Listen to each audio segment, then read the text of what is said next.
Hello everyone, welcome back to my channel. Today's video is about a man named Grigori Rasputin, and this man is a very interesting person because he was murdered and he came back to life. Before we get started, I just want to say that since I'm out of school for the summer, I will be uploading history, conspiracy, and possibly a little bit of psychology content for you guys to watch.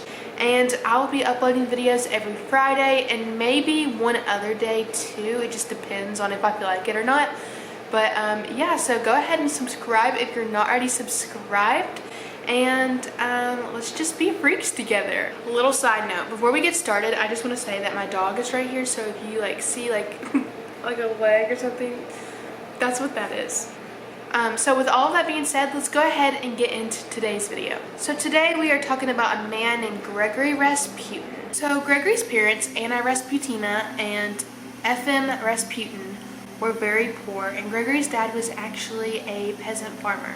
So on January 21st, 1869, Grigori was born, and he was the first of his siblings to survive the cold winter. So as Grigori grew older, he became just a very strange individual. Grigori would always say that he could see into the future, and he would also make claims that he would see angels in his dreams. There has actually been a lot of reports saying that, you know, whenever Grigori was a kid, if there was an animal that was just being crazy and just could not be tamed, Grigori could just go over there and touch it and it would just calm down. People also stated that if an animal was sick, Grigori could just go over to the animal, touch it, and then the animal would be completely healed. As Grigori got older into his young adult years, he started to develop some pretty bad behavior. Grigori started to drink and steal, and a lot of people in the community just did not like him because of this behavior. Then whenever Grigori was 28 years old, he got married. You guys are gonna make fun of me because I do not know how to say this name or pronounce it at all. Praskovia Dubrovin.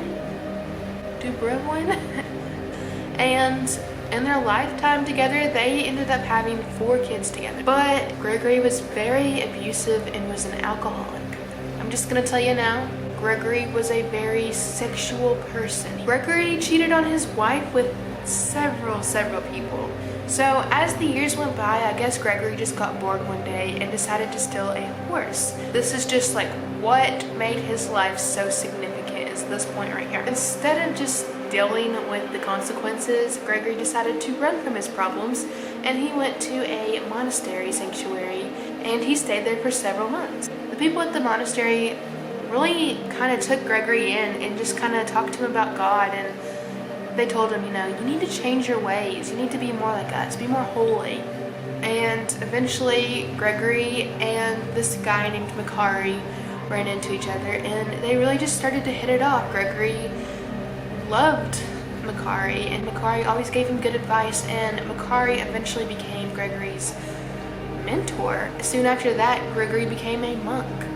And once Grigori became a monk, he abandoned his family and said that he had to leave and go spread the gospel and evangelize in different towns. So because of this, Grigori abandoned his family and told his wife and kids that, you know, he needed to go evangelize, and he needed to travel to all these different villages around him and spread the word of God. And that's what he did. So let's talk about his ministry a little bit. So because Grigori was a monk, he was not allowed to take a bath. And Grigori kind of took things to the next level. He was just, like I said, just a very odd person. Just to show you how out of the ordinary Grigori was, it has been stated that Grigori would wear handcuffs or chains around his arms or feet very tight to purposely inflict pain on himself so it could be an atonement for his sins to God. So while Grigori was evangelizing in Siberia, he ran into a cult. This cult was called the Kilstas. Whenever I think of the word cult, like, these are the kind of people that I literally think about. This cult came from the Russian Orthodox Church. The crazy thing about this is that the people in this cult would actually cover up that they were in a cult. So they were pretty smart about it. They would attend the church meetings during the day, and then at night they would all meet up in the woods and then have their secret cult services. So sometimes, just whenever the cult was bored, they would literally choke one another until like that person literally almost died, and then they would let go at the very last second just to get the high off of it. Like, that's just crazy. They drank and danced until they all literally passed out. And like, it was in the woods, like in a random place in the woods. Like, could you imagine just walking up onto that, like everybody's just dancing and drunk, like in the middle of the woods? So whenever the cult had their secret meetings, and you know, they would drink and dance until they literally passed out, well, some people in this cult were so messed up in the head that whenever these people passed out, they would have sex with them. Sometimes the whole cult altogether just wanted to have sexual encounters with each other as a group. So during this time, Grigori said that he had healing powers. He would literally go around and tell people that he had healing powers. And another very bold statement that Grigori said was that he was the second coming of Christ. One day, Grigori claimed that Mary, Jesus' mother, in the Bible, Jesus' mother, told him to go to St. Petersburg. Eventually, Grigori actually found a way to become a part of the royal family. I don't know if you can remember, but Grigori's mentor, Grigori, that I mentioned earlier from the monastery sanctuary, he actually talked to the Romanov family and told them, like, oh, Grigori is such a good guy. Grigori spoke very highly of Grigori to the royal family. Grigori knew that, you know, the royal family needed somebody to help them, and they needed a religious advisor because the person who was their religious advisor before literally died, and the person who was helping them on their deathbed said that they would have another amazing religious advisor, and they really believed that. And so not long later, Grigori's mentor, actually had connections with the royal family, and Grigori told Grigori to go talk to the royal family for him and just speak very highly of them, help him get his foot in the door. And that's what Grigori did, and eventually Grigori manipulated his way into the royal family. The royal family actually believed that Grigori really did have these healing powers and could actually see into the future. And a lot of people really started to hear about Grigori, and they traveled from a far distance and like other villages far away from him to come to Grigori to get healed. So it's kind of like the stories in the Bible. Like, it's almost like he wanted to be Jesus. Like, he was just like so inspired by Jesus. Like, he just wanted to be him himself. From my research, I seen that Grigori sent a letter of introduction to the monks in St. Petersburg. He told them about Grigori's abilities, and so they had to meet up with Grigori, and they wanted to see his abilities. Grigori showed them his abilities, and they said that Grigori's abilities were a gift from God. So after this point, Grigori became very close to some people in the royal family. He became close with Princess Malika and Princess Anastasia of Montenegro. And these two princesses were sisters, and they were known as the Crow Sisters. And they also manipulated their way into the royal family. The queen, Serena Alexandria Romanov, lost her very first spiritual advisor named Dr. Felipe, just due to old age and sickness. And she believed that Dr. Felipe, her spiritual advisor, gave her her only son. In the past, her and her husband only could be able to get pregnant with girls. And they believed that Dr. Felipe somehow made a way for them to become pregnant with a boy to be an heir on their throne. I'm sure a lot of people told Serena about Grigori Rasputin, and she's probably heard about his healing abilities and all the cool things that he could do. She probably was just so desperate for somebody to just be in there and really just help her and her family keep her son Alexei well, because he actually had a health condition. He was born with hemophilia, and if you're not familiar with what this is, it's a health condition that prevents your blood from clotting. It's kind of like you're on blood thinners, so like whenever you just get like a little scrape, you just start gushing out blood. A lot of people did not know about Alexei's condition. That could be a threat, somebody could purposely hurt him so he wouldn't be able to be an heir on the throne. It was just a big deal. She told Grigori that she did not want the public to know about his conditions. And of course, something's always gonna happen with anybody. And one day, Alexei fell down and he scraped his knee. He was losing a lot of blood. It just so happened that Grigori just randomly showed up to the palace at the right time to come heal Alexei.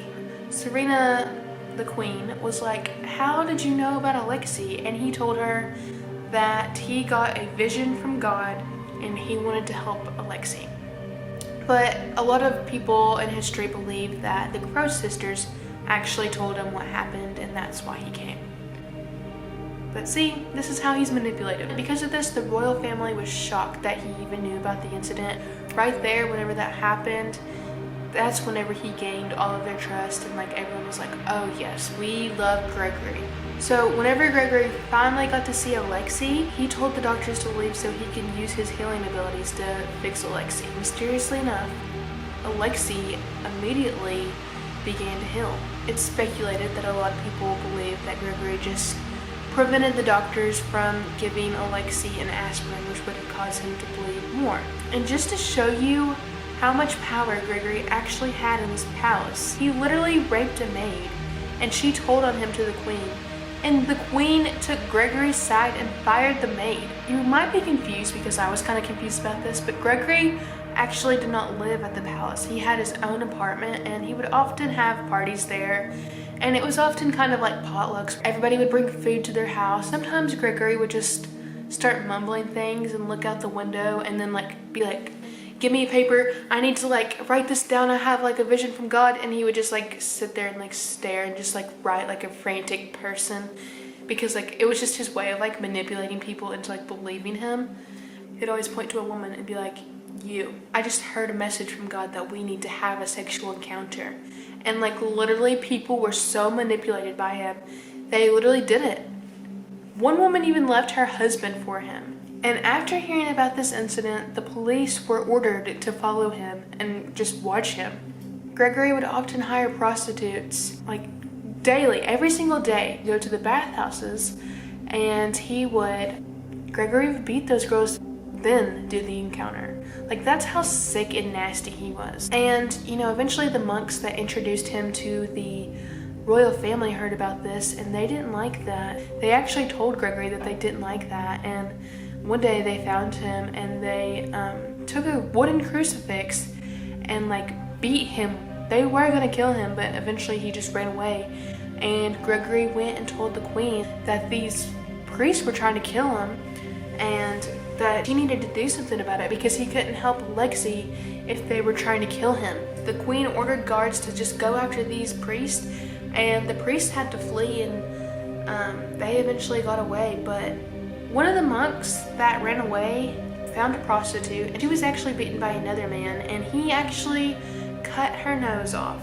She was just furious about this, and she just wanted to stop men beating on women. And the priest told this prostitute what Grigori has been doing to other women, and she was furious. She was like, yes, I will kill him for you. We do not need people like this in our society. So she was literally going to kill him. One day she walked up to Grigori's house and she just waited outside for him. The same day, Grigori went outside to check his mail, and he noticed that she was staring at him. And he walked really close to her, and he said that this was because he was going to share the gospel with her. But was he really though? By that time, whenever he got very close to her, she stabbed him in the stomach and literally pulled out his intestines. Sure enough, Grigori recovered. On this day, Franz Fernandez was assassinated, and this was the beginning of the World War I. Serena was left at home all alone, and Grigori then came to the palace after he recovered from his injuries to be with her. That's whenever he became her right-hand advisor. So Grigori lacked a lot of intelligence. As we know, he was a peasant. The greatest thing he did in his life that just made him so special was just going to a monastery and becoming a monk. And that's just how he just became successful in life. He was just a huge con artist. Grigori wasn't very smart, and You know, he was put in a position of power where he could like determine like who's going to go where in the war and what are these people going to do in the war. Put people in the war who literally did not know what they were doing, and this caused Russia to do so bad in the war, and they literally almost lost. The Russian people hated him. They didn't know why somebody who was a peasant had all this power in the palace. And right around this time is when Grigori's health started to decline. In his journal, he wrote that he thinks that he's gonna die soon. Grigori told the royal family that if anybody in their family tried to kill him, that everybody would die. During this time, Grigori also lost his healing abilities. Now this is like the part where Grigori gets murdered. There are two different stories to this. So I'm gonna tell you the first story, and then I'm gonna tell you the second story, because I feel like we need to know the first one first. So there was a man named Felix, and this was Serena, the Queen of Russia's nephew, and he wanted Grigori dead. Felix had a beautiful wife, like she was just so beautiful. Everybody in Russia thought that she was beautiful. Felix kind of tricked Grigori into coming to his house by telling Grigori that his wife had a sex addiction and he needed to come heal her. Felix met Grigori and took him to a mansion, and in the mansion it looked like everybody had a huge party and then they just left. It was set up like that. There was also like stairs that went upstairs, and Felix told Grigori that there was still people upstairs and that his wife was upstairs with the guests, but she would be down soon. And so in the meantime, they could just eat some tea and eat some cakes, and they would wait for her to come down. And little did Grigori know that these cakes and teas were laced with cyanide, and there was enough cyanide in there to kill 4 people. A couple hours went by, and Felix noticed that Grigori did not die, and he was just like, what the heck? How did he not die? Because Grigori did not die, Felix went upstairs and got his revolver and shot Grigori, and eventually Grigori fell down to the floor, and it appeared that he had died. While Felix was pointing the gun at Grigori just kind of looked at Felix and just gave him like an evil stare. Felix thought that he was like literally possessed. And so then Felix shot Grigori, and Grigori fell to the floor. Felix waited a couple minutes, and then he went over to check on Grigori to see if he was actually dead.